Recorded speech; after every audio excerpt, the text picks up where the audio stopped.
স্বপ্নের ঘরের মধ্যে এসে বলে, পাগল রে,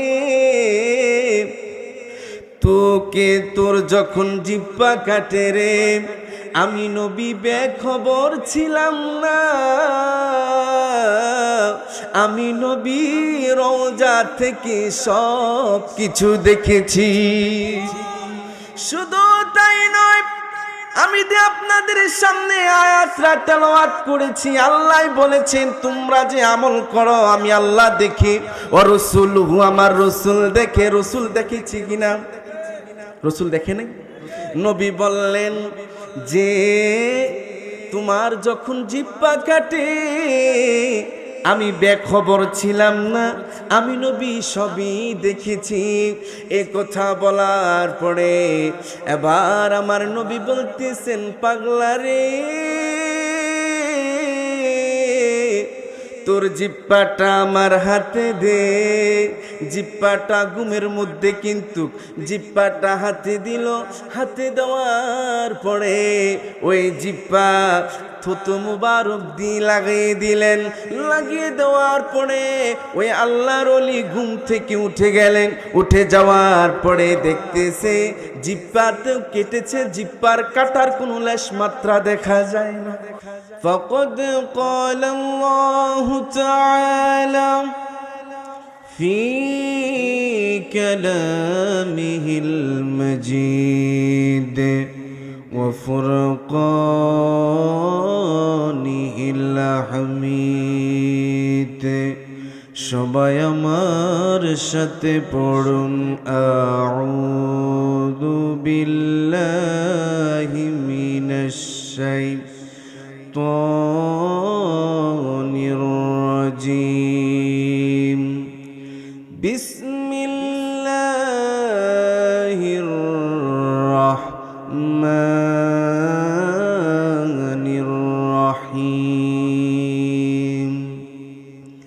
وقل اعملوا فسيرى الله عملكم ورسوله والمؤمنون صدق الله العظيم وصدق رسوله النبي الحبيب الكريم ونحن على ذلك من الشاهدين والشاكرين ربنا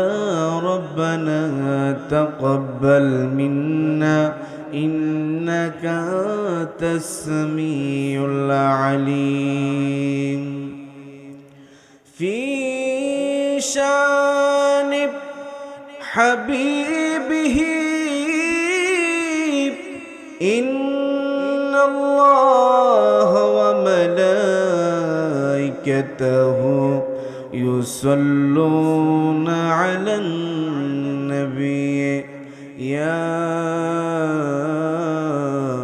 أيها الذين آمنوا صلوا عليه وسلموا تسليما اللهم صل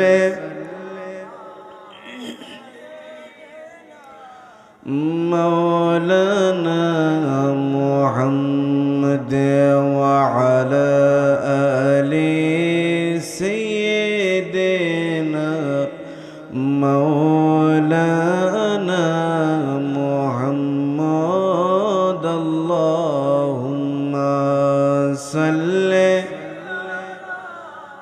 سيدنا مولانا محمد وعلى آل مولانا محمد কবে জানি ডাকা আসিবে এই বাড়ি ঘর ছাড়িতে আপন পোশাক খুলে খুলে সাদা কাপড় পড়িতে আল্লাহুম্মা সাল্লি সাইয়্যিদিনা মাওলানা মুহাম্মদ ওয়া আলা আলিহি মাওলানা মুহাম্মদ খিয়ালে মা सिवा दिल से मिठा दो या रसूल अल्लाह हिजाफी जुल्मतो बशरी मुहम्मद या रसूल अल्लाह अल्लाहुम्मा सल्ले अला सय्यिदिना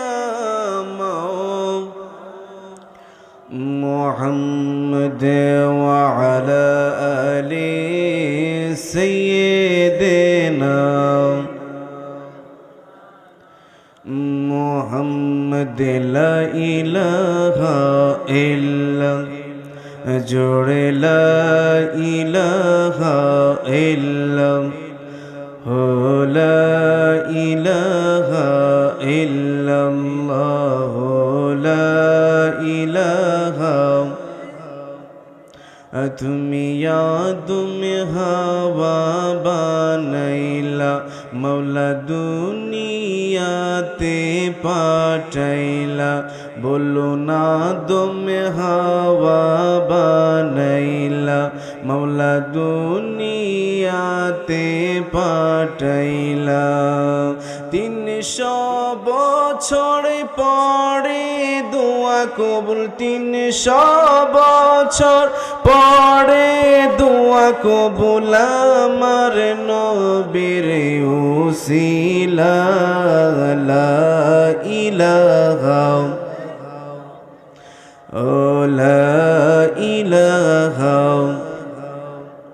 ও লা ইলাহা ইল্লা আমি কোন পথে হব রওয়ানা হায় হায় মদিনার রাস্তা চিনি না বলুন কোন পথে হব রওয়ানা আমরা মদিনার রাস্তা চিনি না হায় হায় দয়াল মুর্শিদ জানি ঠিকানা বলুন দয়াল মুর্শিদ জানি ঠিকানা আমরা যাব সোনার মদিনা লা ইলাহা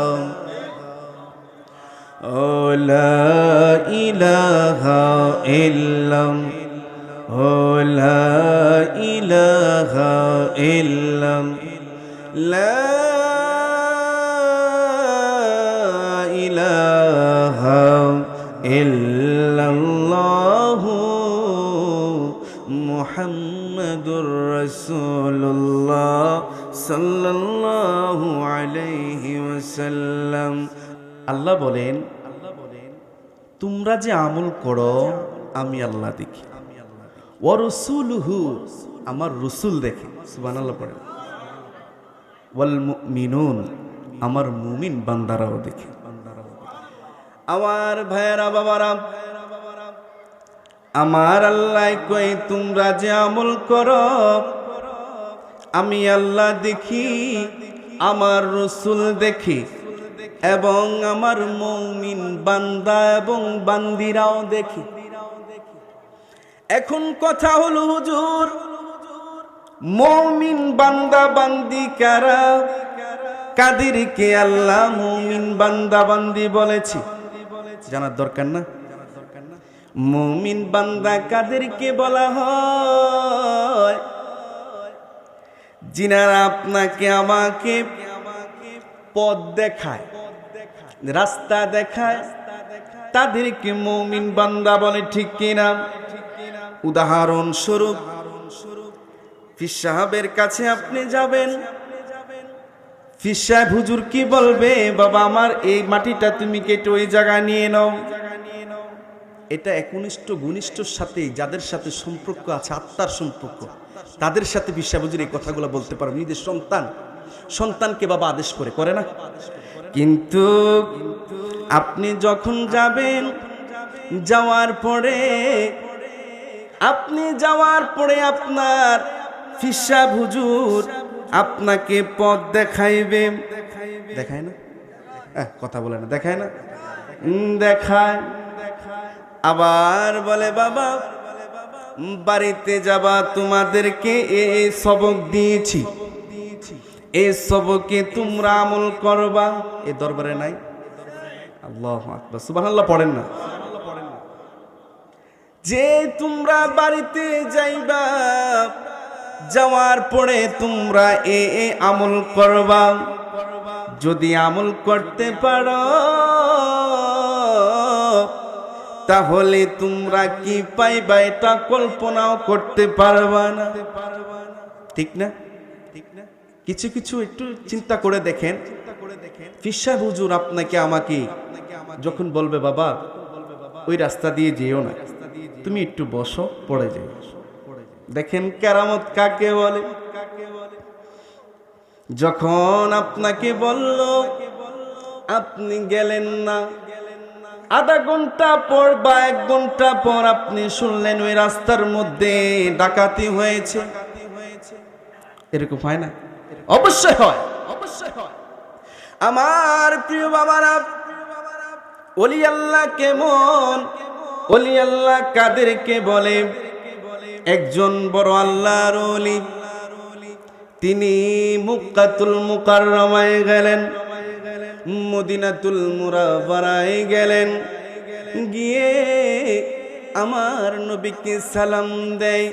আসসালাতু ওয়াসসালামু আলাইকা ইয়া রাসূলুল্লাহ, আসসালাতু ওয়াসসালামু আলাইকা ইয়া হাবিবাল্লাহ, আসসালাতু ওয়াসসালামু আলাইকা ইয়া রাসূলুল্লাহ, আসসালাতু ওয়াসসালামু আলাইকা ইয়া হাবিবাল্লাহ।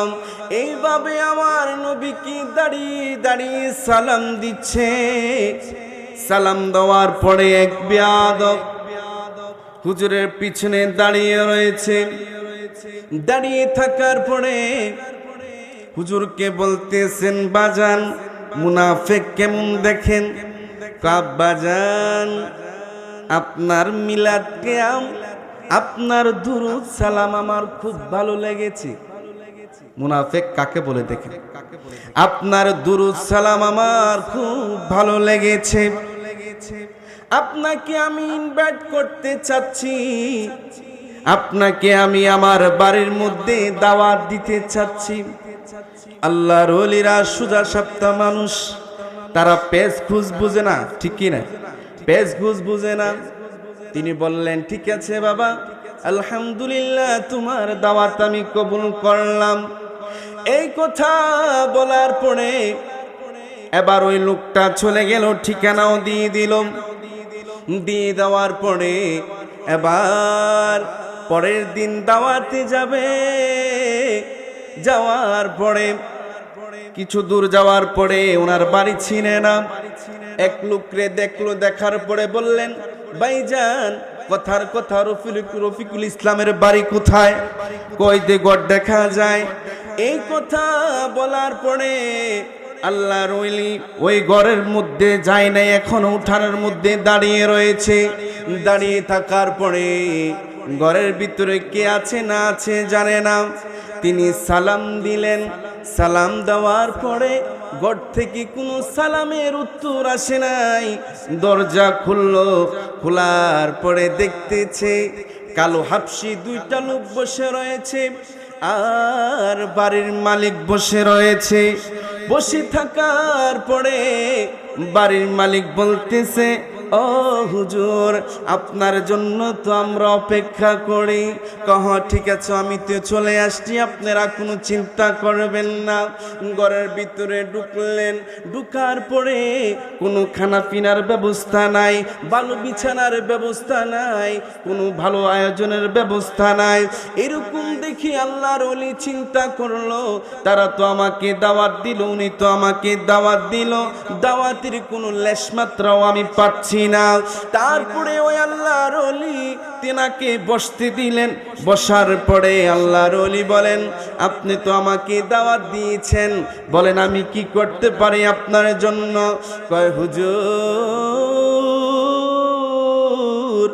আপনি জানেন না আপনাকে কেন দাওয়াত দিয়েছি? সুবহানাল্লাহ কোন। কয় কেন আপনাকে দাওয়াত দিয়েছি আপনি তো জানেন না। কয় কি হয়েছে? কয় আপনি এখানে শুয়ে যান। নাউজুবিল্লাহ পড়ে। কয় আপনি এখানে শুয়ে যান। কয় কেন? কয় আপনাকে শোয়ার জন্য বলেছি, এখানে শুইতে হবে। তিনাকে জোর করে ওই কালু দুইটা লোক সহ ওনাকে ধরলেন। কেউ ধরলেন পায়ের মধ্যে, কেউ ধরলেন মাথার মধ্যে। এই দুইজন লোক, একজন ধরলেন পায়ের মধ্যে, আরেকজনে ধরলেন মাথার মধ্যে। ওই বাড়িওয়ালা লোকটা তিনার বুকের মধ্যে বসে নাউজুবিল্লাহ পড়ে। এবার উনার জিহ্বাটা কেটে দিল। কেটে দেওয়ার পরে আল্লাহর ওলির মুখ থেকে পুরা রক্ত বের হয়ে পাঞ্জাবি ভিজে গিয়েছে, রক্ত লাল হয়ে গিয়েছে। তারপরে আল্লাহর ওলিকে বলল তুমি শোনো, ওই বাড়িওয়ালা বলতেছে, ওই বেয়াদফে বলতেছে ধর তোর জিহ্বা নিয়ে যাও। তোর নবীকে না গতকালকে তুমি সালাম দিলা, তোর নবীকে না তুই অনেক ভালোবাসস। এই মুনাফিকি বলতেছে তোর এই জিহ্বা লয়ে যা, যাওয়া যে গিয়ে তোর নবীকে বলবি জিহ্বাটা লাগিয়ে দিতে। আল্লাহু আকবার বলুন। এই কথা বলার পরে আল্লাহর ওলি জিহ্বাটা হাতে নিয়ে আবার দৌড়াইয়া নবীজির রওজার সামনে চলে গেলেন। নবীর রওজার সামনে গিয়ে বলতেছি ইয়া রাসূলুল্লাহ, ও নবী আমি তো কোনো অন্যায় করি নাই, আমি তো কোনো চুরি করি নাই, আমি তো কোনো অপরাধ করি নাই, আমি তো কোনো মানুষের ক্ষতি করি নাই গো নবী। দেখেন না আপনার উম্মতে আমার উপরে কেমন অত্যাচার করেছে।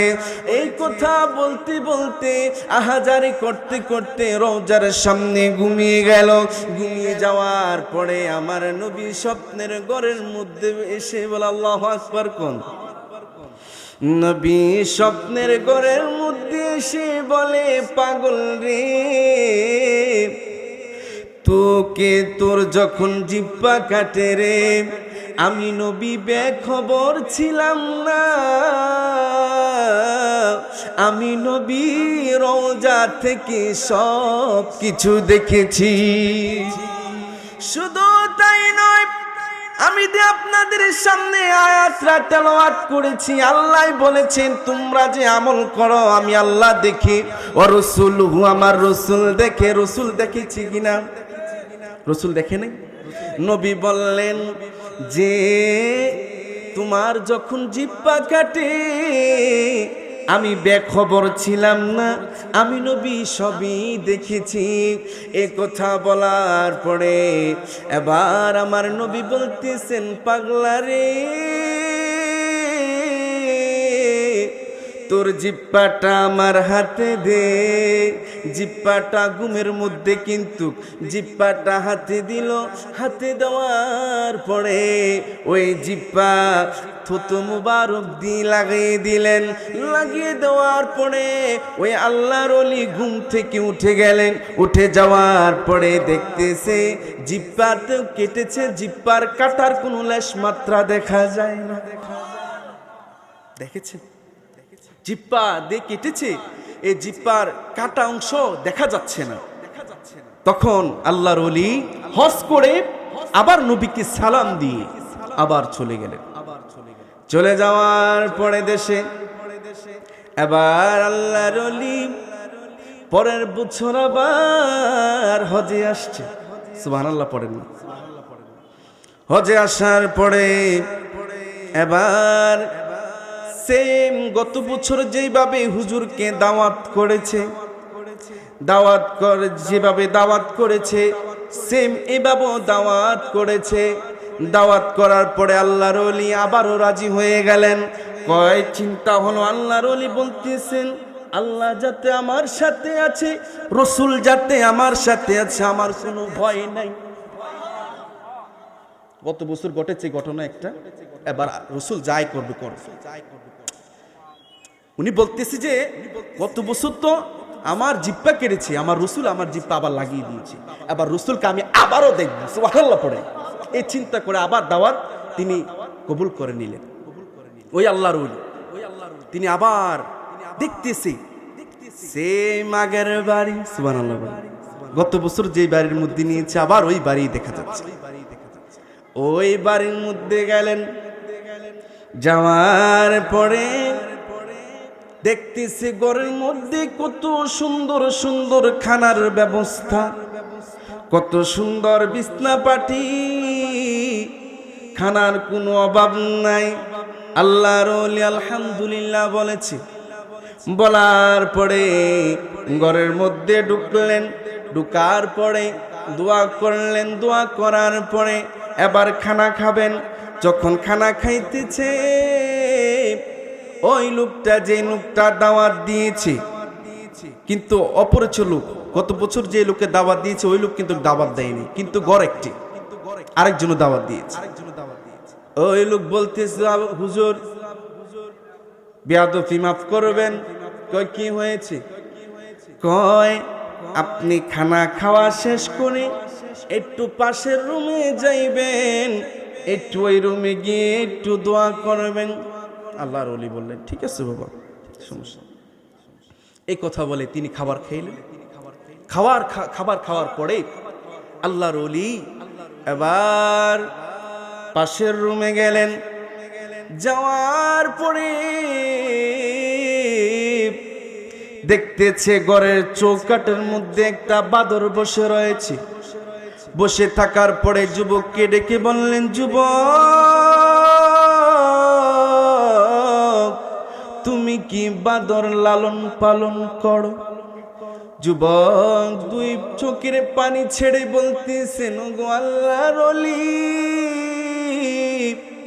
আপনি যাকে বাদর দেখতেছেন ওই লোকটা আসলে বাদর নয়। তাহলে কে? কই লোকটা হলো আমার বাবা। গত বছর আপনাকে কষ্ট দিয়ে আপনার জিহ্বা কেটে দিয়েছে, আপনাকে কষ্ট দিয়ে অপমান অপদস্থ করেছে, কিন্তু আপনি যখন আপনার জিহ্বাটা নিয়ে বের হয়ে যাচ্ছেন আমরা দেখতেছি আমার বাবার হাতগুলা বাঁদরের মতন হাত হয়ে যাচ্ছে, পা গুলা বাঁদরের মতন হয়ে যাচ্ছে। আমরা চিন্তিত হয়ে গেলাম। পরে আপনাকে অনেক খোঁজাখুঁজি করেছি, আপনাকে আমরা পাই নাই। আমি আপনার অপেক্ষা একটা বছর আপনার জন্য অপেক্ষা করেছি। আমি হজের মৌসুমে, এই বছর হজের মৌসুমে শুরু থেকে আপনাকে দেখার আগ পর্যন্ত আমি হজের যে নবীকে যে জায়গার মধ্যে আপনারা সালাম দেন ওই জায়গার মধ্যে আমি দাঁড়িয়েছিলাম শুধু আপনাকে খোঁজ করার জন্য। দয়াল মুর্শিদ চান দয়া করে চরণ করো দান, দয়াল মুর্শিদ চান দয়া করে চরণ করো দান। জীবন আমার ধন্য হলো, জীবন আমার ধন্য হলো, তুমি আমার বাবা জান, দয়া করে চরণ করো দান। দয়ালে মুর্শিদ চান দয়া করে। দরবারের আশিকরা আছেন না আপনারা? পারেন না আপনারা? আরে মুর্শিদকে ডাকবেন বেশি করে। যদি মুর্শিদকে পেয়ে যান রসুলকে পেয়ে যাইবেন, রসুলকে যদি পেয়ে যান আল্লাহকেও পেয়ে যাইবেন, ঠিক না? তাহলে সবাই চক্ষু বন্ধ করে মুর্শিদ কেবলার চেহারা মুবারক সামনে এনে মুর্শিদ কেবলাকে স্মরণ করে বলেন, দয়াল মুর্শিদ চান দয়া করে চরণ করো, দয়াল মুর্শিদ চান দয়া করে চরণ করো। জীবন আমার ধন্য হলো, জীবন আমার ধন্য হলো, তুমি আমার বাবা জান দয়া করে চরণ করো দান। দয়াল মুর্শিদ চান দয়া করে চরণ করো। এই জীবনে কত জায়গায় কতখানি গিয়েছি, তোমার মতন মুর্শিদ কেবলা কোথাও না পেয়েছি। এই জীবনে কত জায়গায় কতখানি গিয়েছি, তোমার মতন মুর্শিদ কেবলা কোথাও না পেয়েছি। দয়া করে দিও আমায়, দয়া করে দিও আমায়, তোমার চরণে খানি। দয়াল মুর্শিদ চান দয়া করে চরণে কর দান।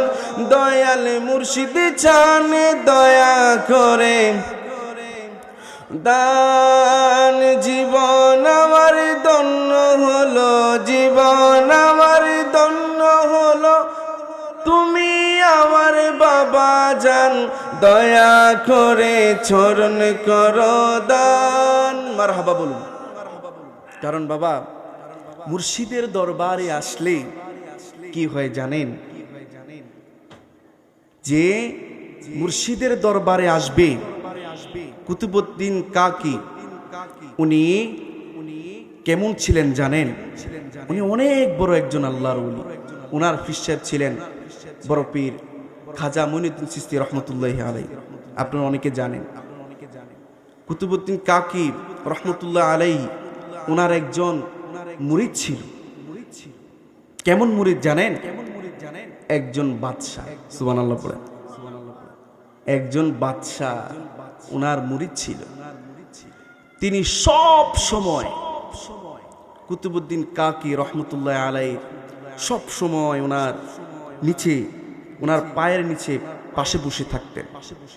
বসে থাকার পরে তিনি সব সময় হুজুর কেবলার হাত পা সুন্দরভাবে এভাবে টিপে দিতেন।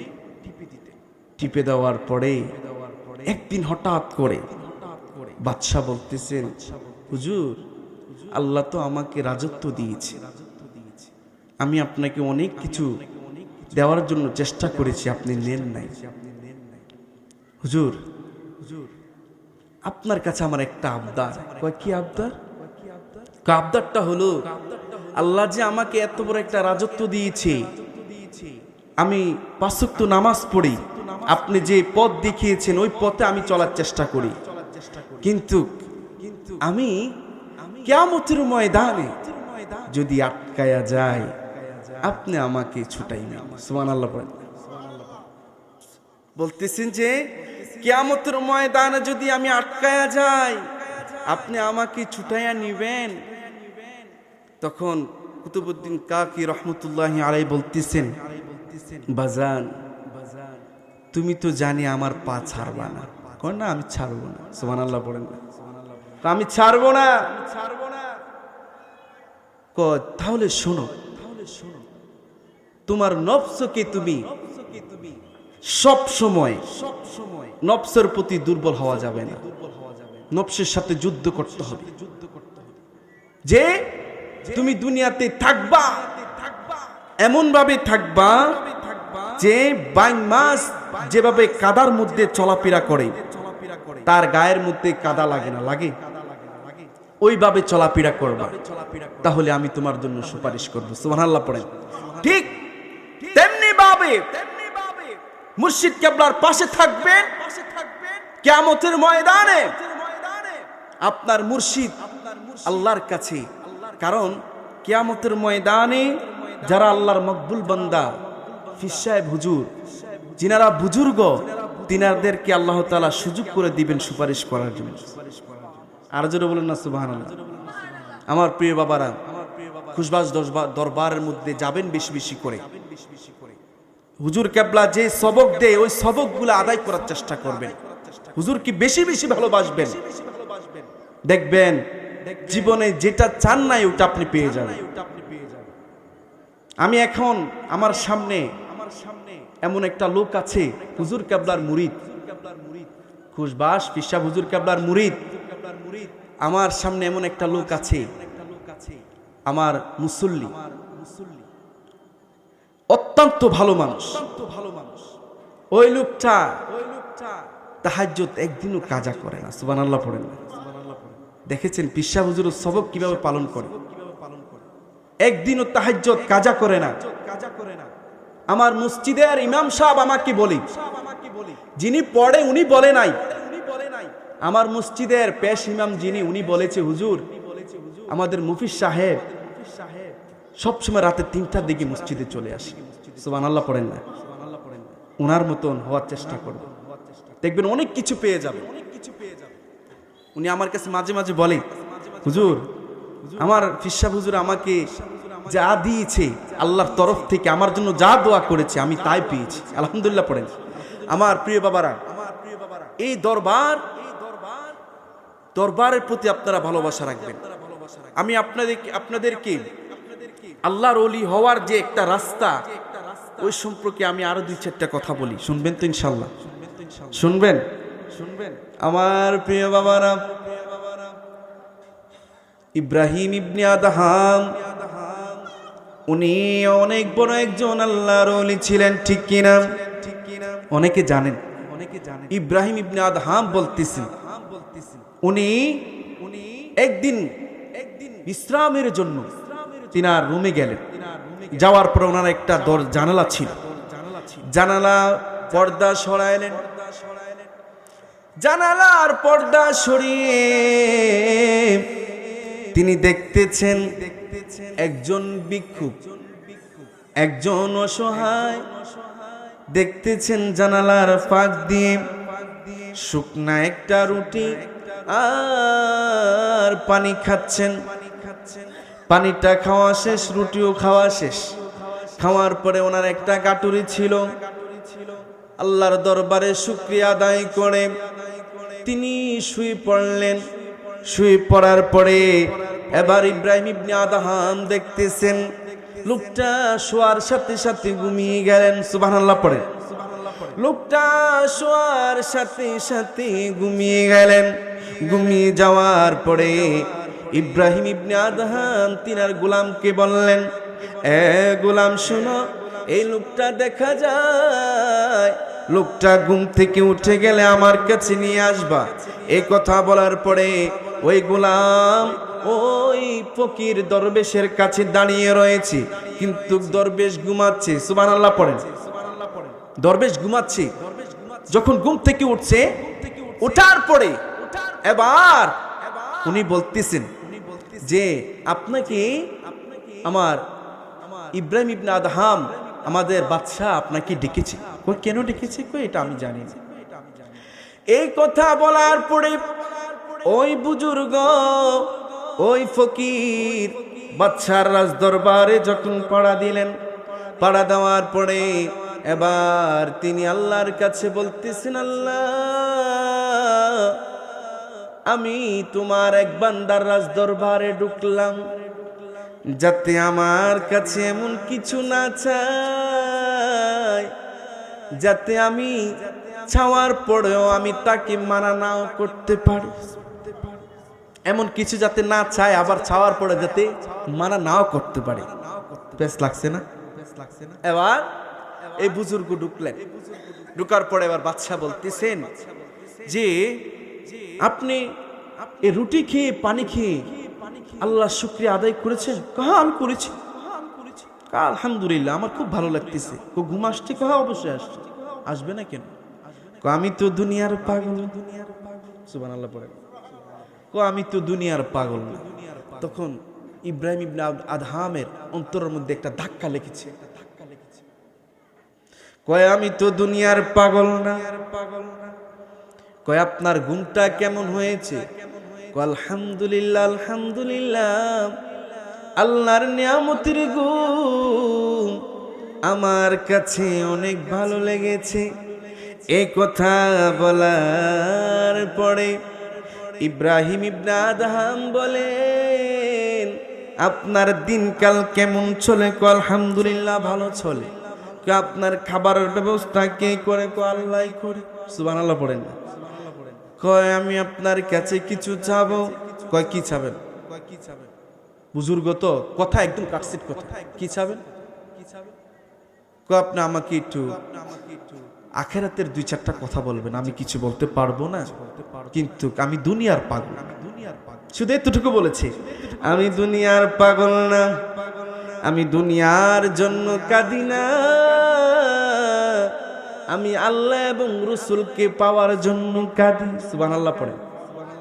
এই কথা বলার পরে ইব্রাহিম ইবনে আদহামের অন্তরের মধ্যে একটা ঘুরপাক খেয়ে গেল। তিনি এবার রাতের বেলা শুয়ে গেলেন। শুয়ে যাওয়ার পরে উনি এই পাশ ও পাশ করতেছে, কোনো ঘুম আসতেছে না, টেনশন আর টেনশন। তখন তিনি চিন্তা করলেন, আমি এবারে রাজদরবারের আশা যদি করি, আমি আল্লাহকেও পাবো না, রাসূলকেও পাবো না। সুবহানাল্লাহ পড়েন। তিনি এবার সকালবেলা রাজ পোশাক ছেড়ে দিয়ে, এবং কি উনি একটা সিরা, যে চট বলে চট, সিরা চট পরে এবং একটা টুপি নিয়ে বের হয়ে গেলেন। বের হয়ে যাওয়ার পরে জঙ্গলায় চলে গেলেন। যাওয়ার পরে প্রায় 1 বছর 1.5 বছর পরে উনি একটা নদীর পাশে দিয়ে যাচ্ছে। সুবহানাল্লাহ পড়েন না। একটা নদীর পাশে দিয়ে যাচ্ছে। যাওয়ার পরে তিনাকে একটা লোক ডেকে বললেন, কয় আপনি ইব্রাহিম ইবনে আদহাম?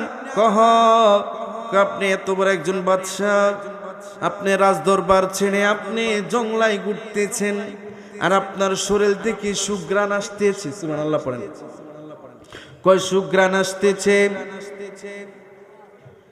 সবাই একটু জিকির করেন, লা ইলাহা ইল্লাল্লাহ, লা ইলাহা